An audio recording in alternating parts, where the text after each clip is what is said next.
आज मैं आपके साथ तंदूरी रोटी की रेसिपी शेयर करूंगी। जो तंदूर पे अक्सर जो है सादी रोटियों के नाम से आप लेते हैं कि सादी रोटियां दे दें, तो हम तंदूर वाले को जाके कहते हैं कि सादी रोटियां दे दें। तो वो सादी रोटियां इस किस्म की होती हैं और जो कि हम आज घर में बनाएंगे और झटपट बनाएंगे। बहुत आसान रेसिपी है, इसको फॉलो आप करेंगे तो आपको भी मजा आ जाएगा। मैदे से नहीं बना रहे हम, ये चक्की के आटे से बनाएंगे। और वीडियो को एंड तक लाजमी देखिएगा, रेसिपी को फॉलो कीजिएगा, मेरे चैनल को सब्सक्राइब और नोटिफिकेशन को प्रेस कर दीजिएगा। और वीडियो पसंद आए तो लाइक शेयर कमेंट करना हर मत भूलिएगा। तो चलिए रेसिपी स्टार्ट करते हैं। तो यहाँ पर मैं चक्की का आटा ले रही हूँ, जो नॉर्मल हमारे घरों में आटा आता है, 2 कप के बराबर इसे छान लेंगे।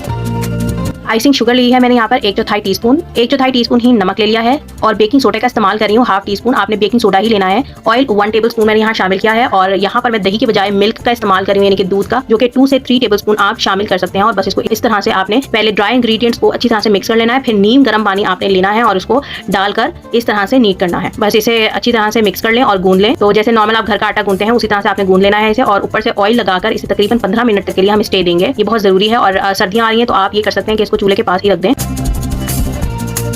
और यहाँ पे 15 मिनट हो चुके हैं। मैं इसको और अच्छी तरह से गूंद लूंगी, नीट कर लूंगी, ताकि ये सॉफ्ट सी एक डो रेडी हो जाए। तो आपने अच्छी तरह से तकरीबन 2 मिनट तक इस नीट करना है। और बस ये हो गया है। अब यहाँ पर एक पैन लिया है, या फिर कोई आयरन का या आप एल्यूमिनियम का तवा यूज कर सकते हैं। तो बस एक पेड़ा आप अपनी मर्जी से बनाते जाए। मैं छोटे छोटे पेड़े यहाँ पर बनाऊंगी, बॉल्स, और 3 बॉल्स मैं तकरीबन बनाऊंगी और बनाकर मैं रख लूंगी यहाँ पर। और फिर एक एक बनाते जाएं और इस तरह से करते जाएं। आप चाहें तो हाथ से फैला लें, जैसे भी आपको शेप चाहिए, गोल, ओवल, जिस तरह की भी चाहिए आप दे सकते हैं। तो मैं इसकी मोटाई, जितनी इसकी थिकनेस रखनी है वो मैं आपको दिखा देती हूँ। तो देखें, ये इतनी इसकी थिकनेस होनी चाहिए, ना ज़्यादा मोटा ना ज़्यादा पतला, नॉर्मल इसका होना चाहिए। बस इसके एक साइड पे हम पानी लगा देंगे, ब्रश कर देंगे और इसको गरम गरम जो पैन है मेरा उसके ऊपर मैं इस तरह से डाल दूंगी। मीडियम टू लो आपने इसका फ्लेम रखना है, बहुत ज़्यादा नहीं रखना। जब ऊपर बबल्स बनने लगेंगे तो फिर आप इसको चूल्हे के पास इस तरह से लाकर और हीट देके इसको पका लें। तो ये बहुत अच्छा सा कलर आ चुका है। इसी तरह से मैं बाकी सारे बना लूँगी। पानी लगाएंगे और फिर इसको डाल देंगे।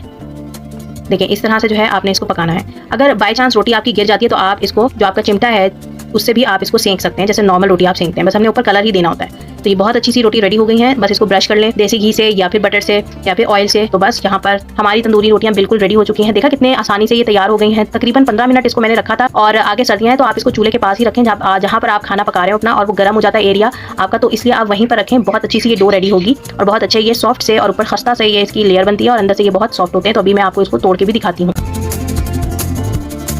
तो यहाँ पर देखें, मैं आपको दिखाती हूँ तोड़कर, कितनी आराम से ये टूटा है।